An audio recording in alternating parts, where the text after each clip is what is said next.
Happy springtime, Mayor. Indeed. Beautiful morning. It has indeed, and weather is cooperating so far for all of our outdoor events this week here in Quincy. Oh, don't jinx us now. So far, so good. You're right. I guess this being graduation week, I'd ask you just to give an overall comment about your advice to the class of 2026 this year. Well, I spoke last night at the North Quincy. Did a little over 400, and I think Quincy High tonight will be close to 400. Pretty good sized classes. First, I'd like to thank our school system. I call it the Quincy Public School family. Some of these kids start with us in kindergarten, so every staff member, teacher, you name it, traffic supervisors, bus drivers, custodians, security, food service workers. I mean, all of them play a part in what happened last night and what happens tonight, and so we're grateful for that. We got some kids going to some excellent schools, going on to the military, into the trades. It's a great time in their life. I know, looking back at that age, I wish I knew then what I know now, but that's that next chapter. And I always say, look, work hard. There's no substitute for hard work. And somebody says a long time ago that the harder you work, the luckier you are. We need people of virtue, live a virtuous life. And I mentioned the 4th century philosopher Aristotle, who talked about fulfillment, and that really happiness comes out of fulfillment of your life, not those moments of pleasure and so forth. So, we're proud of the kids, and we wish them all the best going forward. Yeah, I know you'd told them to never forget where they came from, right? Absolutely, especially being the land of Quincy and Hancock and Adams and the 250th, and they graduating the 250th. I don't know what it is, Joe. I don't know if it's my age or what, but when we were young, the 200th in 1976 seemed like a much bigger deal than what's going on today with the 250. Maybe that's me. I don't know, but it was a big deal with the graduating classes that year. It's barely a blip this year. Different times. Yeah, I can't explain it either, but I agree. We're from the same era, and it did seem like a big deal then. Maybe I thought you're older than me. Maybe a few months. I said era.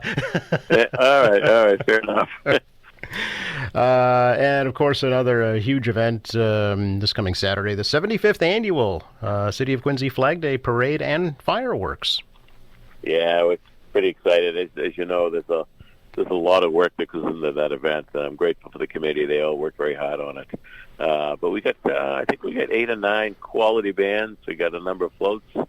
Obviously, the honor guard units, and we invited all the past Richard J. Koch Youth Service Award winners. We have a number of them coming. I think 12 or 14, which would be cool. We've invited, as the Grand Marshal, all the history keepers. So the National Park Service, the Historical Society, the Adams Presidential Center, the Dorothy Quincy Group, the Albinus Group, the Quarry Museum. So it's it's kind of cool, tied in with the 250. I also invited the mayor of Weymouth, Mike Willis, and the mayor of Braintree, Aaron Joyce, who will both be marching, representing their towns. I mean, in a year like 250, we're all connected and the same lineage of great heritage of history. So anyway, all we need is good weather. So it should be a great night. Encourage people to really come out and check things out. And I know that people plan cookouts and parties all around the fireworks, particularly Marymount area, Beechwood Knoll area, but really across the city. Obviously, we just talked about graduation. A lot of the graduation parties are centered around the fireworks. So good stuff. We're really excited about it. Yes, new this year, I noticed on the roster, the color guard from the USS Constitution. Yes, we're thrilled they're going to be joining us. Absolutely. Good. We get a lot of good Coast Guard people from Quincy. In fact, committee member Barry Welch is a Coast Guard guy, so he was the one that was working hard to bring them here, and he succeeded. So, yeah, we're happy about that. Of course, we've got our own police and fire honor guards and contingents. All the youth, of course, the youth groups will be marching, holding that flag, that great symbol of freedom and liberty across the world. I get frustrated sometimes the way people treat the flag, because the flag doesn't belong to one individual. It doesn't belong to one party. It belongs to the American people. It really, in a very beautiful way, kind of symbolizes the history of this country. It wasn't all perfect, but here we are. And certainly in the 250, I'm grateful for where we are today, from the ideas of the 56 original founders. Yeah, it's again Saturday night, 7 p.m., and we'll have it again live here on QATV as well for folks who'd like to enjoy it from the comfort of their own home. Absolutely. And brought to you by Joe Catalano, right? For many years now. You know it by heart. Yes, although it's a little different every year, just certainly. So it makes it fun. Yeah, we try to add a little twist, but the gist of it is very similar. Yeah. And it's a great night. My sister was telling me the other day, a woman grabbed her and wasn't a big fan of mine. And my sister says, well, what's the problem? Oh, he's too patriotic. I said, wow, I'll take that. I hope we could talk a little bit this morning, Mayor, about the plans for a cultural center for the Massachusetts tribe out in Squantum. Yeah, we've actually been working with the tribe for years, Joe. We talked about the Quincy 400 years ago. Before COVID, we reconnected with this group. Broad Meadows, the students down there, Mr. Adams, connected with them about the history of Broad Meadows, and we followed up and talked with them and had some great conversations. And they were looking for a home in Quincy, which was their home for hundreds and hundreds of years before the settlers came. And they're just wonderful, wonderful people. So, the lands that are most sacred to them is the Broad Meadows, is the Squaw Rock area, and the Hummock. Those are really sacred spiritual lands to them. So we've worked out over time, and we started working with Aspire. I think it was before Aspire, before they changed the name, but a number of years ago. And more recently, the last year and a half, with Susan Koch, the director there. And they don't use nearly the space they used to there, so they're going to go to a different space on Miller Style Road. We're assisting them with that. And then we'll begin the transition for one of the buildings for the tribe's use, and we're trying to work out the legal aspects of it. It's under the jurisdiction of the Park and Recreation Board, so it is parkland. The Park Board would have the say on the lease. So we're really excited about it, and I think as part of our history, that's part of our history. I mean, not everyone loves every aspect of history, and we learn from history.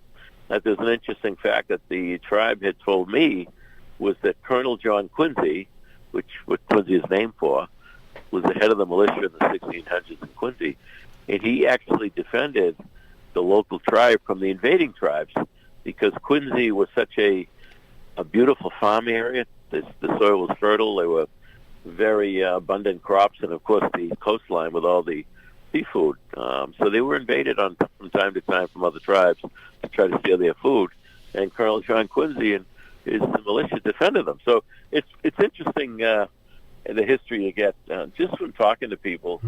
The early history that not necessarily was written down, but is passed down by generations. And so we're excited about that, and we'll probably hopefully shoot for the fall for some kind of a opening. We did engage a couple of years back. I'm trying to think of the gentleman's name, the sculptor. He's from the south, but he's doing a sculpture of Chickatawbit at the request of the tribe, which will kind of help tell their history and something for them to point out with great pride. So it's exciting. Really is. Good stuff. Just a quick clarification about the relocation of the Aspire program. You said Miller Style Road. Is it that or Miller Street? I think it's Miller Style, but okay. I know they have property at both locations. Right. So I'll double check that one, Joe. Okay. Yeah. Just unclear about that. As you know, some parents of some of the youngsters served by that program are upset about the relocation. How do you feel about that? Well, every time we make a decision, there's people that aren't necessarily happy with that decision.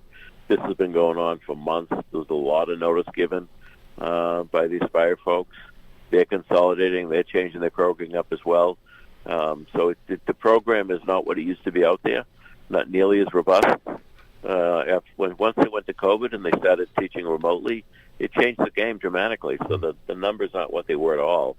And they want to consolidate and create some different energy around it. And so, we've been working with them, and as I said, not everyone is happy with decisions we make, but I think they're going to be well served in the new location. It's not like the program's going away. Has a contract actually been awarded for the cultural center? A contract? No. What do you mean by To build the center? No. No. They would take over one of the buildings that was formerly used by the early intervention. Oh, okay, I see. Yes. So it wouldn't be a construction project. It would be a conversion, really, of one of the buildings. I see. So, and the statue would be at that location? Yeah, that's what we've zoned in. They were looking early on at the corner of Quincy Shore Drive and East Swanham Street, which is state land, and they couldn't get any traction with DCR and the state people, so they're a little frustrated. So we talked about why not at the location where your center's going to be. So that's what we've identified at this point. So more to follow. Okay. Initially, it was the Three Sisters. I guess that was prohibitively expensive. Is that right? Yeah, the design they had was it was very, very expensive. Yeah. About 3 times the cost of what the ticket top will be. So that was their decision. I mean, I couldn't really find well over $1 million to build a statue that they were looking at for the Three Sisters. I am sure they will honor that tradition in other ways in the cultural center there. Sure. Very good. Appreciate your time, Mayor, as always.